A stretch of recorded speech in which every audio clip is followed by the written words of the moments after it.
Sad news to report in the wrestling world, as we all mourn the loss of one of the biggest icons of modern professional wrestling, somebody who influenced so many that are still going today with his innovative and never duplicated style, where he was homicidal, suicidal, genocidal, he was death-defying, he was Sabu. The man from Bombay, India, or Bombay, Michigan, as some people jokingly like to say. Yeah, he passed away at the age of 60. And to say that this man left one hell of a goddamn legacy across multiple promotions, across multiple continents, across multiple decades, would be a massive understatement. So here's a tribute to Sabu. No self-promotion, no nothing. Leave your favorite Sabu tributes in the comments. Your favorite matches, whatever. Your favorite moments. Doesn't matter how obscure it may be to the general wrestling fan. Let's share the legacy of Sabu. Now, I will say firstly that Sabu's style wasn't always for me. I'm not into the hardcore style that much, but I definitely could appreciate what Sabu provided, and he provided a lot of great moments. And he wasn't just about wire or about weapons and stuff like that. And yes, he did that shit well, but he was an incredible high flyer. He was a second-generation talent.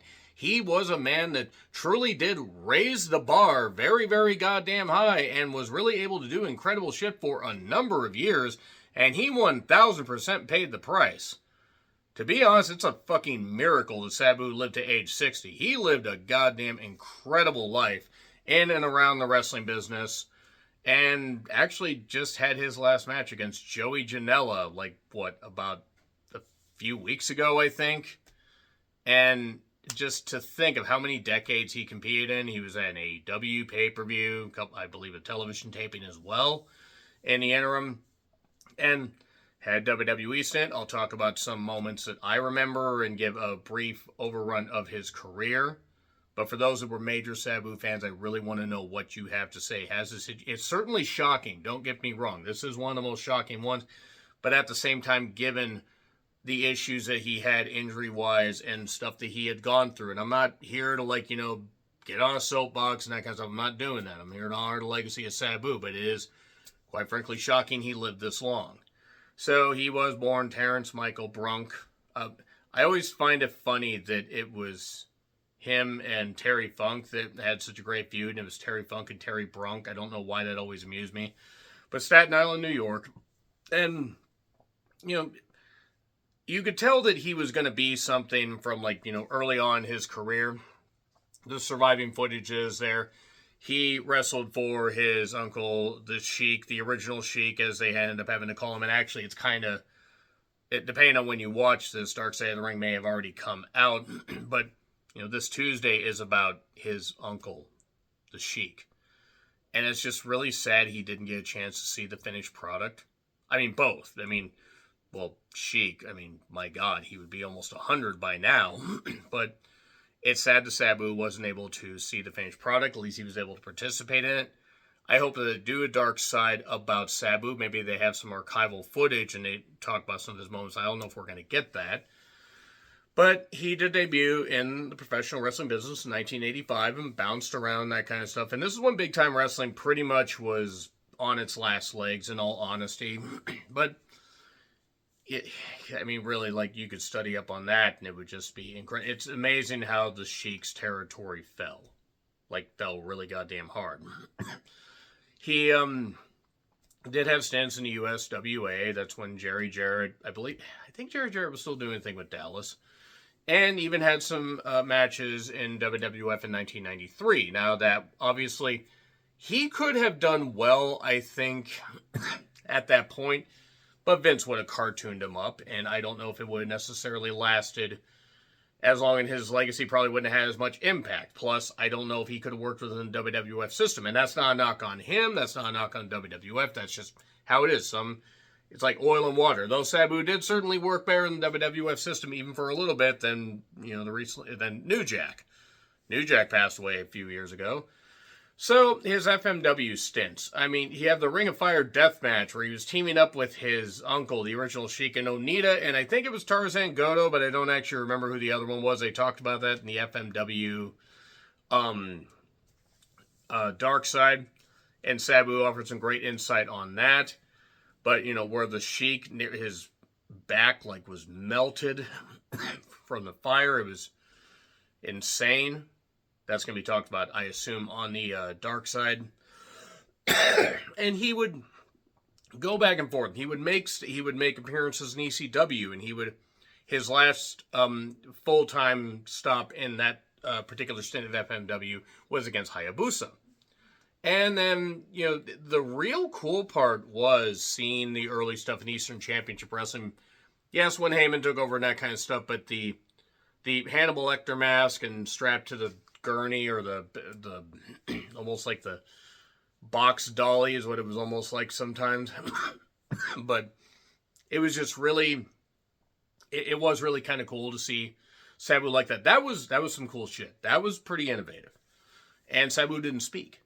He kind of took that from his uncle's game. His uncle, did not speak. Cornette talked about it on his podcast, where he did talk to him on the phone, because apparently, I guess, Cornette did a local promo for, an upcoming Crockett Detroit show, and Sheik apparently liked it. But the Stretcher stuff, hell, we barely knew her. But the tape where he was just breaking tables and whatever, even he would moonsault a table.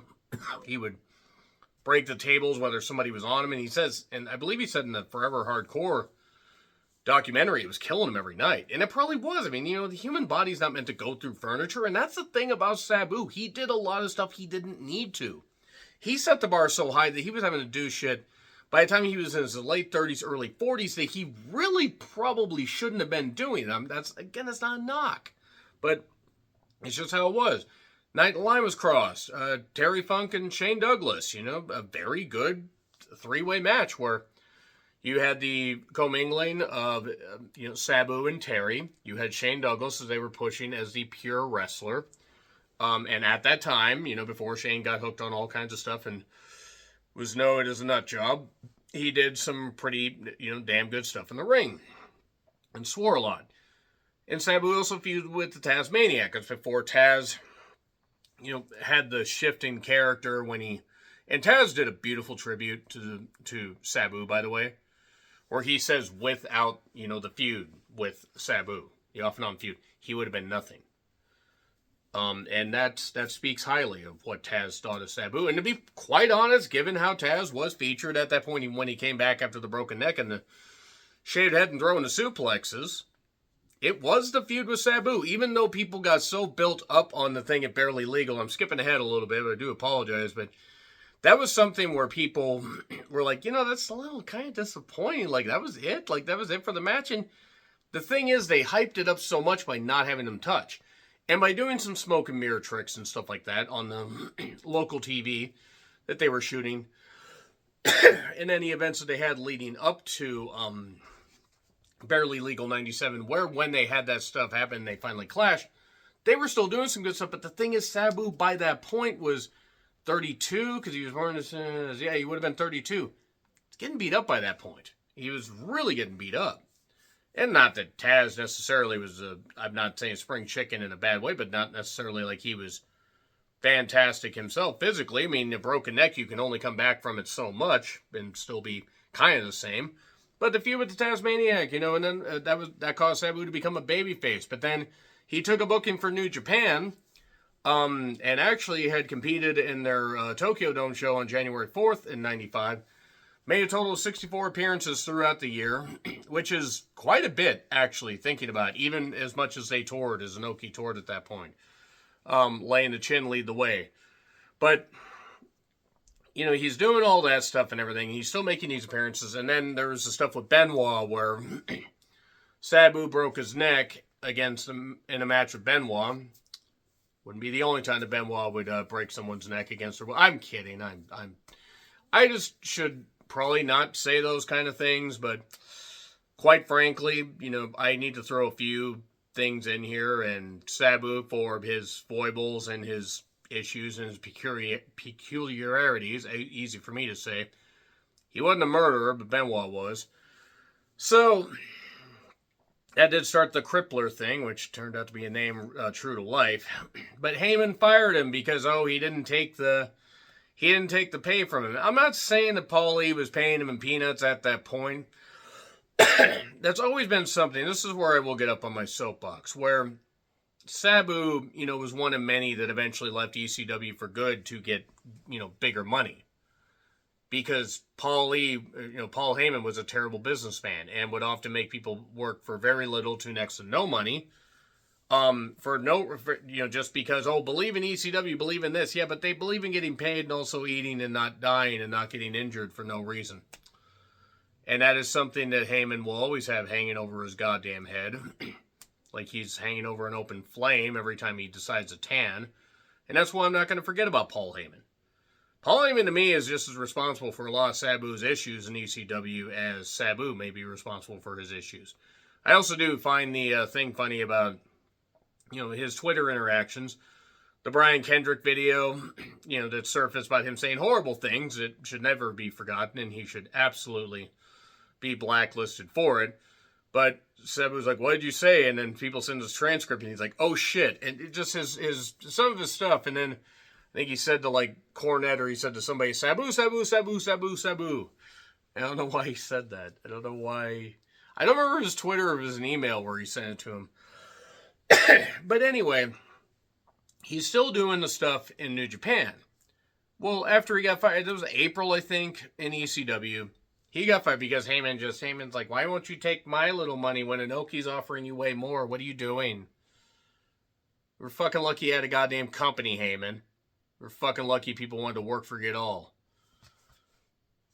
His career, his freaking fortune built on the backs and the broken bodies and muscles and dead, corpses of the many people, as opposed to the live corpses of the people in ECW. Nevertheless, he did have a brief WCW stint. He did table stuff. The WCW tables never really broke like they should have. I remember him putting Alex Wright through one and thinking, well, I don't think that Alex felt very right afterwards. But then he faced Mr. JL, who would become Jerry Lynn. And the Sheik even was there in his corner and threw a fireball at JL. Now, I would have loved to have seen Sabu be part of WCW for a bit.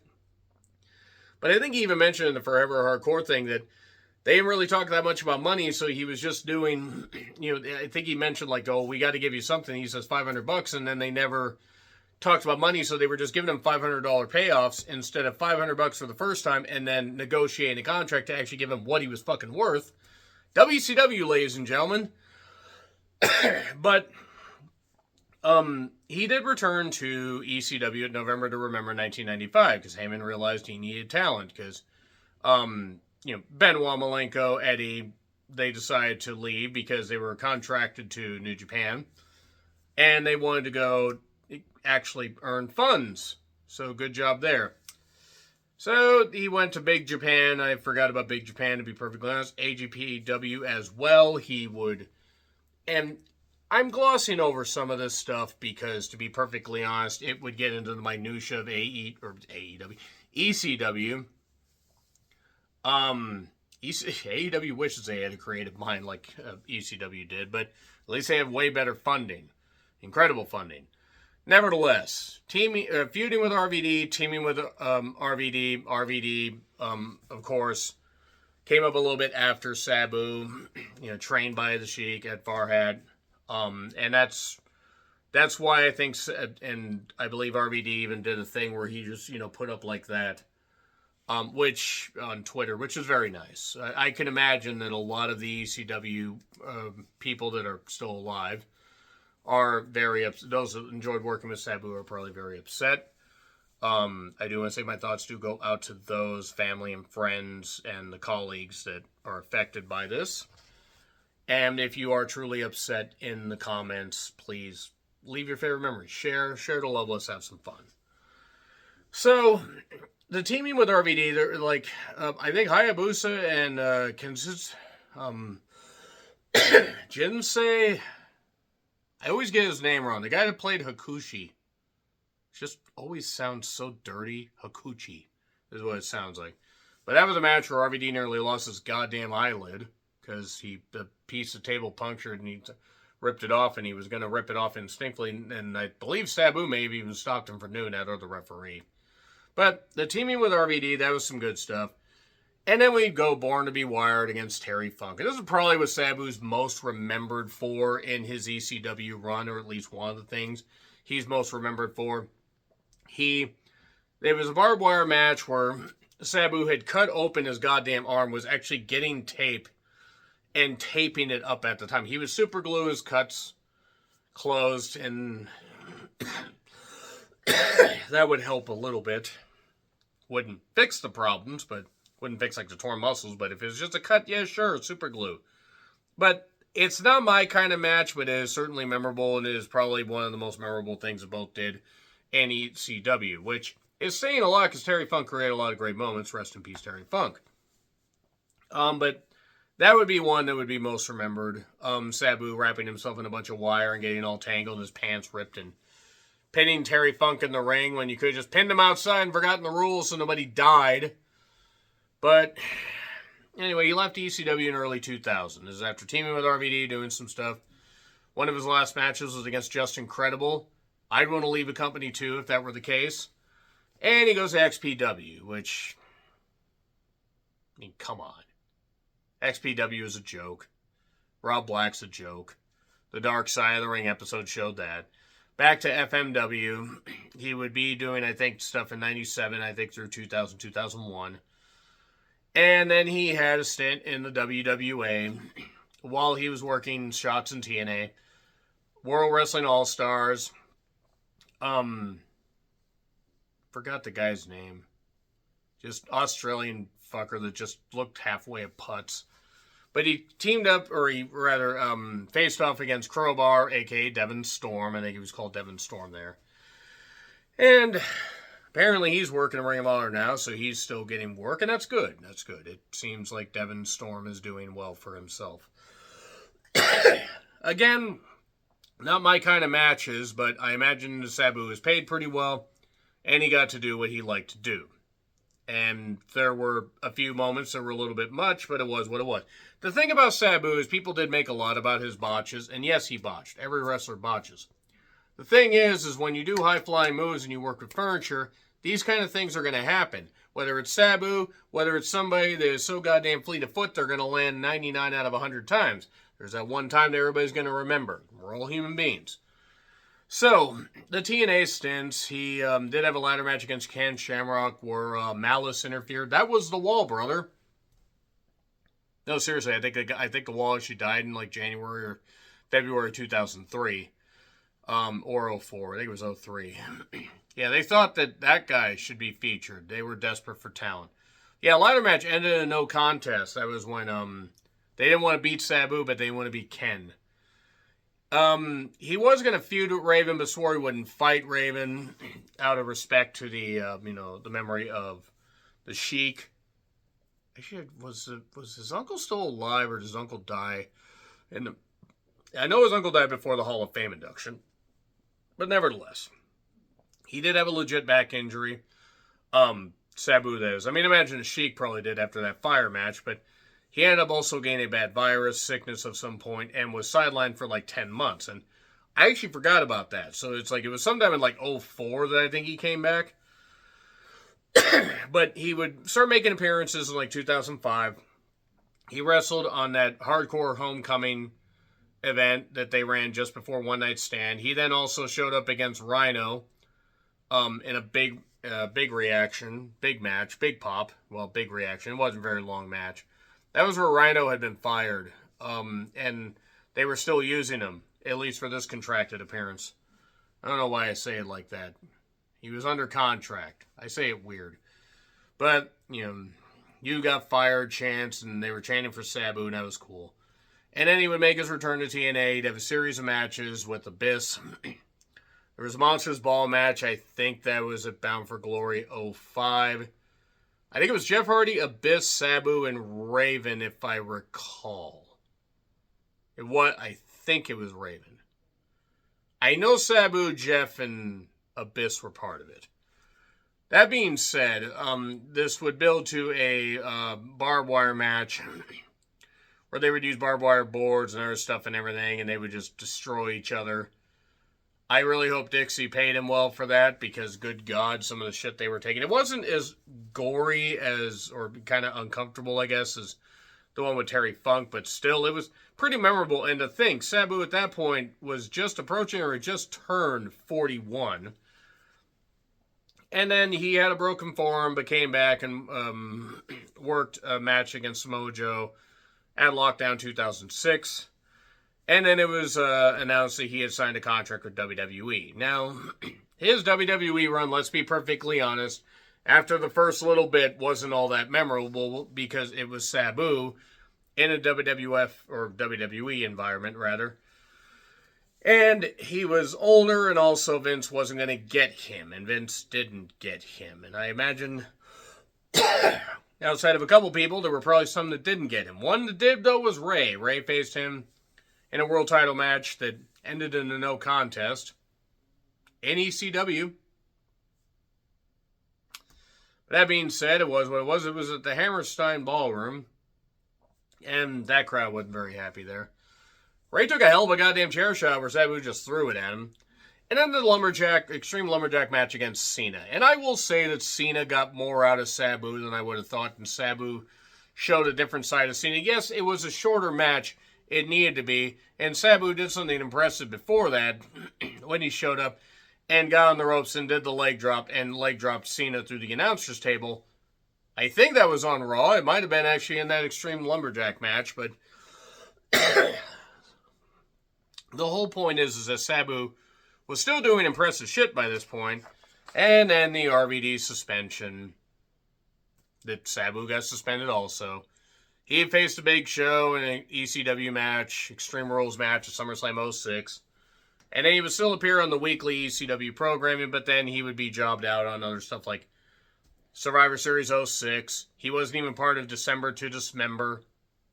Good Lord. They took him out for Hardcore Holly. And I like Hardcore Holly, but come on. Come on. And the crowd was booing that. That show was snake bit. I mean, Sabu wouldn't even been able to save it, but it couldn't have made it any worse if he had shown up. 2007 Rumble, I believe Kane chokeslammed him through a table. Then Mania, he was part of that.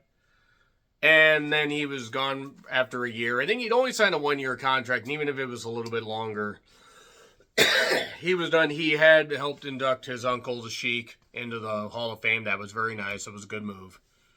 And then he would make indie appearances and stuff like that. And I'm not going to get into all the minutiae about his later career. But he would show up in TNA for the Extreme Violence 2.0. Yes, EV 2.0. Where, to be quite honest at that point, I mean, Steven Richards was actually Prowler Stevie. I mean, by the way, great show that him and James Romero do. He offers some great advice. When he was in the best shape out of anybody in that goddamn group, I mean, Tommy fucking Dreamer was there still trying to when he couldn't do anything. Raven was shot physically. Sandman, good Lord. I mean, Sabu, bless him, he did what he could, but it's like he wasn't there very long. And then he would make his appearances. You know, he'd pop up on TV here and there. He worked for Juggalo Championship Wrestling as well. And then he would do his, he would do the, signing circuit, that kind of stuff.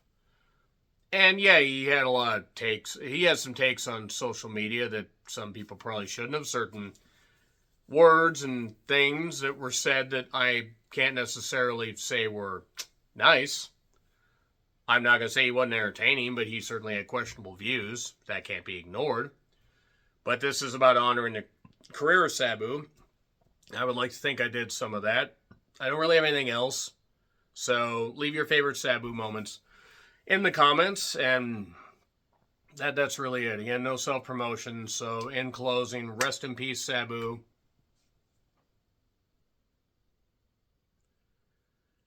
Rest in peace, you innovator of violence. Yeah, Dreamer was called that, but Sabu actually earned it.